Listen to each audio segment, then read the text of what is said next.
Resignación, aceptación y conformismo. La resignación es la entrega voluntaria que alguien hace de sí, poniéndose en las manos y voluntad de otra persona. Resignación es un término con varios usos. Puede tratarse de la aceptación pasiva de un revés o de un problema. Cuando una persona se resigna, acepta una situación y deja de luchar contra ella o de buscar soluciones respecto a la problemática que se le plantea. Por lo general, la resignación aparece cuando algo es inevitable o cuando el sujeto se ha cansado de pelear o resistir. Una persona puede estar desconsolado por la muerte de un familiar y sentir una gran furia por el hecho, el cual considera injusto, más allá de que la herida nunca cerrará. El sujeto debe realizar el duelo por la pérdida y aceptar con resignación la realidad, ya que no hay nada que pueda hacer para modificarla y recuperar la vida de ese ser amado. Podemos ver el caso de un deportista, el cual es separado de su equipo por decisión del director técnico, quien adjudica su decisión a los repetidos actos de indisciplina del deportista. El joven puede intentar convencer al entrenador de que no volverá a cometer una falta y le puede rogar que revierta la sanción. Aunque, si el técnico se muestra inflexible, no tendrá otra opción que acatar la decisión con resignación y seguir adelante con su profesión y reevaluarse. Se debe distinguir entre la resignación y la aceptación. La resignación se vincula a una frustración y a una paralización, mientras que la aceptación se asocia a un entendimiento y a un punto de partida para el cambio. Tomemos el conocido accidente que sufrió en las cuerdas vocales Julie Andrews, la actriz y cantante de origen británico conocida por protagonizar Mary Poppins, The Sound of Music y Victor Victoria, entre otras. Tras una operación de rutina en su garganta, perdió para siempre el control de su voz, al punto de ya no poder hacer uso de su extensión completa y de los atributos que tanta fama le habían valido. Una cantante con formación lírica y con un instrumento sin igual, perdió la posibilidad de cantar por el resto de su vida. En este caso, la aceptación no tiene lugar, ya que se trata de una auténtica desgracia. En cambio, Andrews debió aceptar la realidad con resignación y redireccionar su carrera.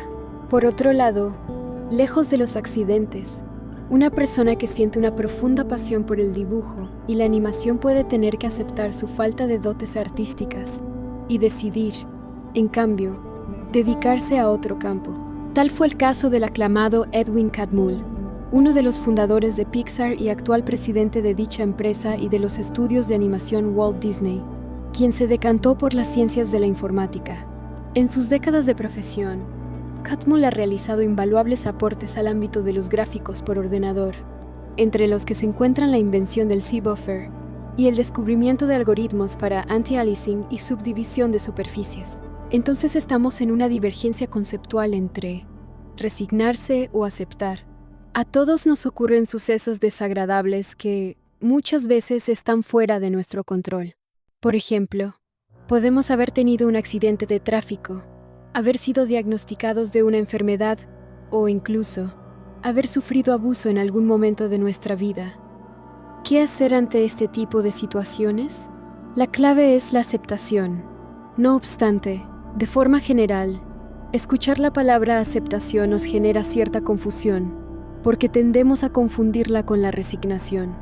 Resignarse, por regla general, suele causar cierto rechazo en la población, porque tienden a darle un significado negativo.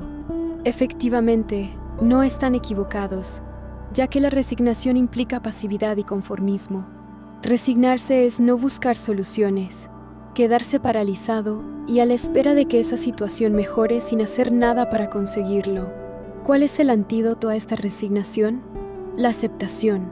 Aceptar, por el contrario, conlleva actividad y compromiso.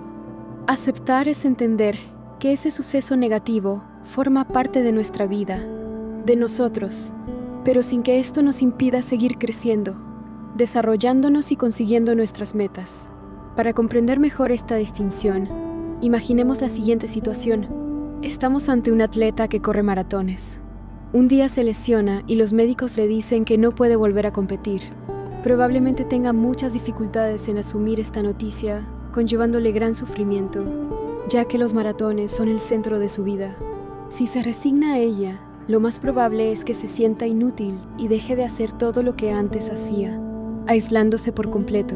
¿Qué ocurriría si acepta esta noticia? Comprendería que ahora esta lesión forma parte de su historia, pero que esto no le impide seguir viviendo.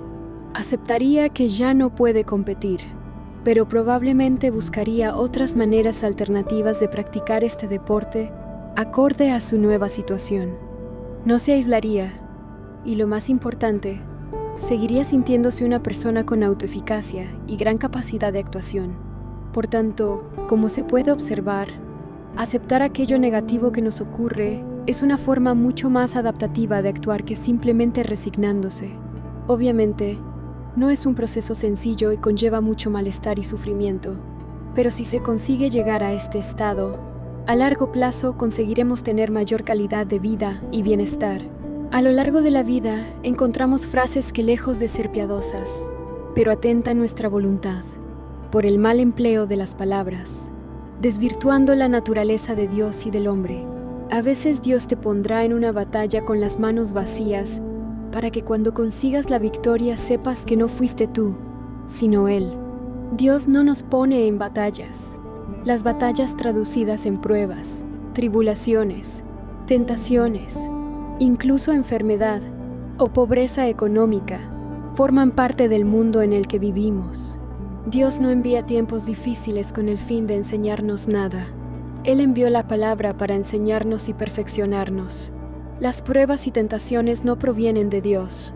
Santiago 1, 13-17. Dios nunca nos ha dejado con las manos vacías. Nos ha dado el nombre de Jesús, el mejor pacto, mejores promesas, la sangre de Jesús, el Espíritu Santo, la armadura de Dios, la palabra de Dios, la fe de Dios, las llaves del reino, la autoridad para pisar toda la obra del enemigo, los dones del Espíritu, y nosotros somos un espíritu con Él. Estamos sentados con Él en los lugares celestiales. Somos más que vencedores. ¿Cómo podríamos vernos a nosotros mismos con las manos vacías? Este pensamiento viene de la mentalidad de Dios soberano, que cree que Dios controla todas las cosas y que somos meras marionetas en su obra. No estamos buscando obtener la victoria. Estamos llamados a hacer cumplir la victoria que se ganó en la cruz. Mientras pensemos que tenemos que tratar de ganar una victoria, nunca entraremos en la victoria que ya fue ganada. Los cristianos empezamos desde un lugar de victoria. Jesús ya se sentó a la diestra de Dios y ha dado a su iglesia la victoria sobre el enemigo. Ahora nos corresponde hacer cumplir lo que se nos ha dado. Aunque la victoria sobre las tinieblas fue ciertamente lograda por Él, nuestro papel como agentes de cumplimiento de esta victoria depende enteramente de nosotros. Cuando establecemos la voluntad de Dios en nuestras vidas y en la de los demás, lo hacemos nosotros, y a aquel que es poderoso para hacer todas las cosas mucho más abundantemente de lo que pedimos o entendemos, según el poder que actúa en nosotros. Efesios 3, 20.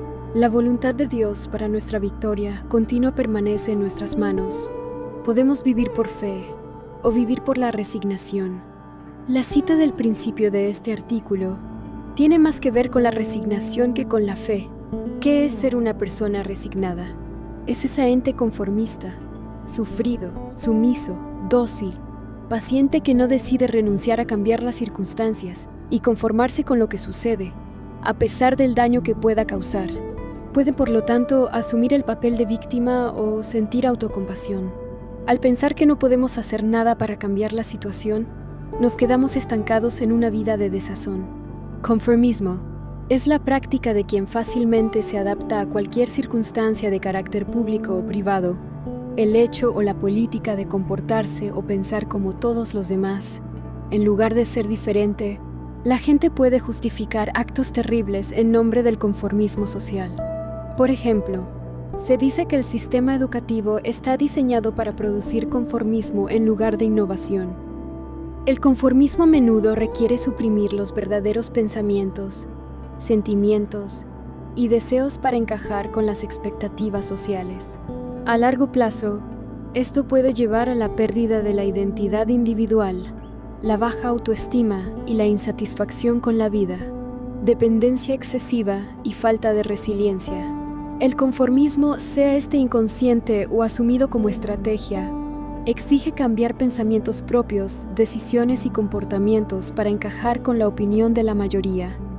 Una persona conformista se define como amoldable, acomodaticio, acomodadizo, tolerante, comprensivo, resignado, bonachón, aguantón.